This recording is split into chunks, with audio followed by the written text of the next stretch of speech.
Students, तो आज के इस वीडियो में हम स्टडी करेंगे यूनिटरी मेथड।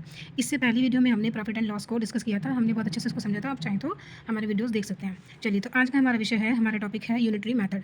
अब यूनिटरी मेथड के बारे में जानने से पहले सबसे पहले तो हम इस वर्ड का मीनिंग समझते हैं। तो यूनिट का मतलब होता है एक, ठीक है, एक चीज़ या एक वस्तु। अब यहाँ पर हमारे जब हम यूनिटरी मेथड के सम सॉल्व करते हैं इस तरह के क्वेश्चंस को, तो हमारे सामने 3 कंडीशंस आती हैं। एक पहली कंडीशन है क्या, जैसे यहाँ पर क्वेश्चन 1 दिया हुआ है, ठीक है। Cyclist goes 90 kilometre in 6 hours, how far does he go in 11 hours. कि एक साइक्लिस्ट है जो कि 6 आवर्स में 90 किलोमीटर का डिस्टेंस कवर करता है, ठीक है। तो वो 11 आवर्स में कितना डिस्टेंस कवर करेगा। तो पहली कंडीशन तो आपकी ये हुई कि जब आपको ज़्यादा यूनिट की वैल्यू आपको गिवन होती है, ठीक है। देखिए, यूनिटरी मेथड का मतलब हमने क्या बताया, यूनिट का मतलब होता है 1। तो जब आपको ज़्यादा यूनिट की वैल्यू बता दी जाती है और आपसे ज़्यादा ही यूनिट की वैल्यू पूछ रहा होता है, इस क्वेश्चन में हमें 6 घंटे की वैल्यू बता दी गई है कि वो 6 घंटे में कितना डिस्टेंस कवर करता है, 90 किलोमीटर। हमसे ज़्यादा की ही वैल्यू हमसे पूछी जा रही है। तो यूनिट यहाँ पर सेकंड क्या है, 11, ठीक है। ज़्यादा की बता रही है और ज़्यादा की ही पूछी गई है हमसे, 11 आवर्स में वो कितना डिस्टेंस कवर करेगा। तो जब ऐसी कंडीशन होती है कि ज़्यादा का बताकर आपको ज़्यादा का ही पूछता है, तब हमने क्या करते हैं, पहले हम 1 यूनिट की वैल्यू निकालते हैं, ठीक है। यानी कि अब हम यहाँ पर 1 घंटे की डिस्टेंस यहाँ पर निकालेंगे, फिर हम अपना 11 आवर्स की डिस्टेंस निकालेंगे। अब सेकंड कंडीशन क्या होती है कि आपको ज़्यादा का बता दिया जाता है और 1 का पूछता है। तो ऐसी कंडीशन में हम क्या करते हैं, डिवाइड करते हैं, ठीक है। जैसे मान लिया आपको 20 पेन की कीमत आपको बता दी जाए, ठीक है। जैसे यहाँ पर आपको 20 पेन की कीमत जो है बता दी गई है। तो 20 पेन कितने के हैं, मान लिया हमने 100 रुपीज़ के हमारे यहाँ पर 20 पेन है। अब आपसे क्या पूछेगा कि एक पेन की आपसे कीमत पूछी जाएगी, ठीक है, प्राइस पूछा जाएगा। ऐसी सिचुएशन में हम क्या करेंगे, डिवाइड करते हैं, ठीक है। यानी कि यूनिट से उसके प्राइस को डिवाइड कर दिया जाता है। यहाँ पर यूनिट कितनी है, 20 पेन की आपको कीमत बताई गई है, कितनी है, 100 रुपीज़। और आपसे कितनी यूनिट की वैल्यू पूछी गई है, 1, यानी कि 1 पेन की कीमत आपसे पूछी गई है। तो जब ज़्यादा का बताकर 1 का पूछा जाए आपसे, तो उस कंडीशन में हम क्या करते हैं, डिवाइड करते हैं यूनिट से उसकी कीमत को, ठीक है। तो 20 से हम 100 को डिवाइड कर देंगे, तो हमारा 1 पेन का प्राइस निकल कर आ जाएगा। अब तीसरी कंडीशन क्या है कि आपको 1 यूनिट की वैल्यू, ठीक है, यहाँ पर 1 यूनिट है और उसकी जो वैल्यू है हमें क्या होती है, गिवन होती है, ठीक है। 1 यूनिट की वैल्यू हमें पता होती है और हमसे क्या पूछता है वो 1 से ज़्यादा की, यानी कि आपसे 30 यूनिट की वैल्यू पूछी जाएगी, ठीक है। हम पेन का ही एग्जांपल ले लेते हैं कि एक पेन की कीमत कितनी है। जैसे मान लीजिए एक पेन की कीमत यहाँ 5 रुपीज़ है, ठीक है। आपसे पूछा जाएगा कि 40 पेन्स की कीमत बताइए। तो एक पेन कितने का है, 5 का। तो आपसे क्या पूछा गया है, 40 यूनिट की प्राइस पूछा गया है, ठीक है। 40 यूनिट का आपसे यहाँ पर कीमत पूछी गई है। तो जब 1 का बताकर ज़्यादा का पूछते हैं, तब हम क्या करते हैं, यूनिट की उसके प्राइस से, ठीक है, जो भी यूनिट हमें गिवन है, दे दी गई है, हमें यूनिट दे दी गई है 1, यानी कि 1 पेन की हमें यहाँ पर कीमत बताई गई है, ठीक है, 5 रुपये, और हमसे 40 पेन की कीमत पूछी जा रही है। तो हम ऐसी कंडीशन में क्या करते हैं, मल्टीप्लिकेशन, ठीक है। अब एक और कंडीशन आती है, यहाँ पर टाइम और वर्क दिया जाता है, कितने समय में कौन कितना काम कर रहा है। जैसे कि यहाँ पर क्वेश्चन 2 है, if 35 cows can graze a field in 20 days.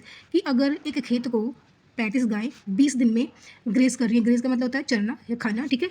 तो how many days will 25 cows take to graze the same field. तो जो है उसी खेत को 25 गाय कितने दिन में चलेंगी। देखिए, जब गाय ज़्यादा हैं और एक खेत है, तो कितना टाइम लेंगी गाय, ऑब्वियसली कम टाइम लेंगी। लेकिन उसी खेत में हमने कम गाय छोड़ी है, तो उनको उस खेत को चरने में जो है ज़्यादा समय लगेगा, ठीक है। तो अब हम क्या करेंगे, हम एक एक करके सारे क्वेश्चंस को सॉल्व करके देखेंगे, ठीक है। तो हम अपना फर्स्ट क्वेश्चन देखते हैं। फर्स्ट क्वेश्चन है, one cyclist goes 90 kilometre in 6 hours, how far does he go in 11 hours. कि वो 11 घंटे में कितना डिस्टेंस कवर करेगा, कितना वो चलता है, ठीक है। अब हम देखा, जैसे कि हमने अभी बताया, ज़्यादा यूनिट की वैल्यू हमें बता दी गई है और ज़्यादा का ही पूछा गया है। तो सबसे पहले हम क्या करेंगे, तो देखिए, ही गोज़ इन 6 आवर्स, तो वो 6 घंटे में कितना जाता है, 90 kilometre. He goes in 1 hour, तो वो 1 घंटे में कितना जाता है, तो 90 डिवाइडेड बाय 6। अब 90 हमारी किसकी वैल्यू थी, 6 घंटे की वैल्यू थी 90 किलोमीटर। तो 1 घंटे की वैल्यू क्या होगी, अब हमें 1 की घंटे की वैल्यू निकालनी है।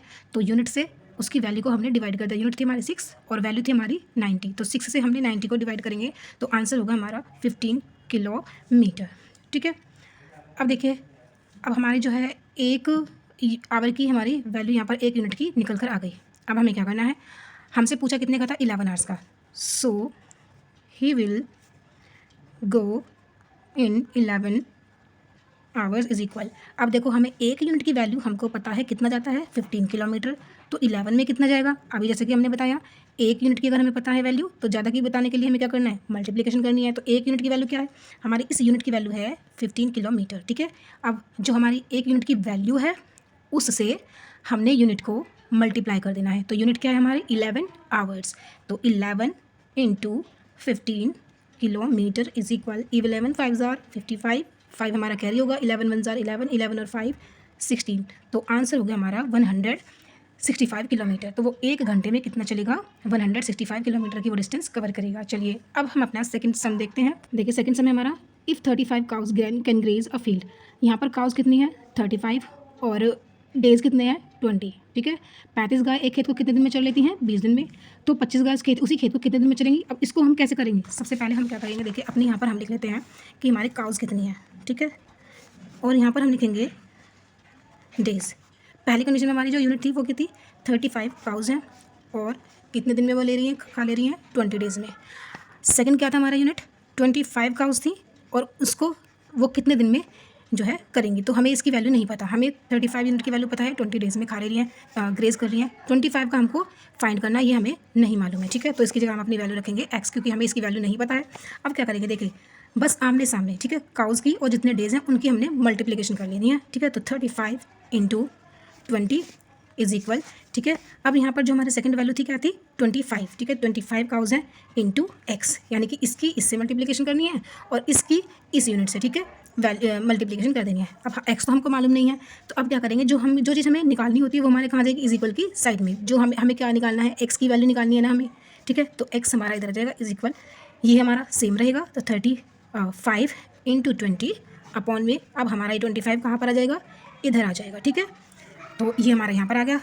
अब हम इसको कैंसिल करके काट के हम देख 35 और 25 को हमने कैंसिल कर रहे हैं किससे, 5 से। तो 5 5 जार 25 एंड 5 7 जार 35। तो 35 को कैंसिल किया हमने 7 टाइम्स में और 25 को कैंसिल किया हमने 5 से 5 टाइम्स में। तो हमें अब क्या मिली है, ये हमारी जो इक्वेशन है, तो 7 इंटू 20 हमने यहाँ पे इसको लिख लिया, 7 इंटू 20 अपॉन में हमारा क्या आएगा 5, यहाँ पे हमारा 5 रह गया, ठीक है।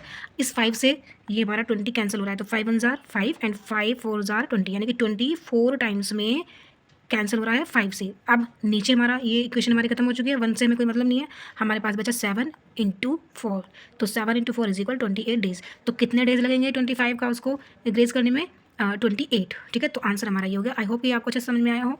अब हम थर्ड सम लेके देखेंगे। यहाँ पे थर्ड समय हमारा, if the cost of 4 candles is equal कितनी 40 रुपीज़ की। अगर 4 कैंडल्स की कीमत कितनी है 40 रुपये है, तो find the cost of 1 candle, कि 1 कैंडल की कॉस्ट कितनी होगी। देखिए अब हम क्या पे, जो हमारी जो वैल्यू है, यूनिट हमें कितनी दी गई है 40, यानी कि सॉरी हमें जो यूनिट दी गई है वो कितनी दी गई है, यूनिट 4, यानी कि 4 यूनिट की हमको वैल्यू बताई गई है, कितनी है 40, ठीक है 40 है। अब हमें कितनी यूनिट की वैल्यू निकालनी है, 1 यूनिट की, यानी कि इस कैंडल को हम 1 यूनिट मानकर चल रहे हैं, ठीक है। तो 1 यूनिट की 1 कैंडल की कीमत कितनी होगी, और हमने पहले बताया था ज़्यादा यूनिट की वैल्यू बताकर 1 यूनिट की वैल्यू पूछता है, तो यूनिट को, यानी कि जो यूनिट है हमारी जो बताई गई है, उस यूनिट से हम उसकी कीमत को डिवाइड करेंगे, तब हमारा जो है 1 यूनिट की वैल्यू निकल कर आएगी। तो हम क्या करेंगे, the cost of 4 candles is equal 40 rupees, then the cost of 1 candle is equal 40 divided by 4, यानी कि यूनिट से, यूनिट कितनी थी हमारी 4, यूनिट की वैल्यू क्या थी हमारी 40, यूनिट से उसकी वैल्यू को हम यहाँ डिवाइड कर दे रहे हैं, तो कितना हो जाएगा हमारा 4 10 जार 40, यानी कि 4 से 40 10 टाइम्स में जो है कैंसिल हो जाएगा। तो एक कैंडल की जो हमारी कीमत होगी वो कितनी होगी 10 रुपीज़, यानी कि 1 यूनिट की कीमत हमारी क्या हो गई 10 रुपीज़, ठीक है। तो हमने तीनों कंडीशंस में यहाँ पर सम करके देखे, ठीक है। तो आई होप कि आपको समझ में आया होगा।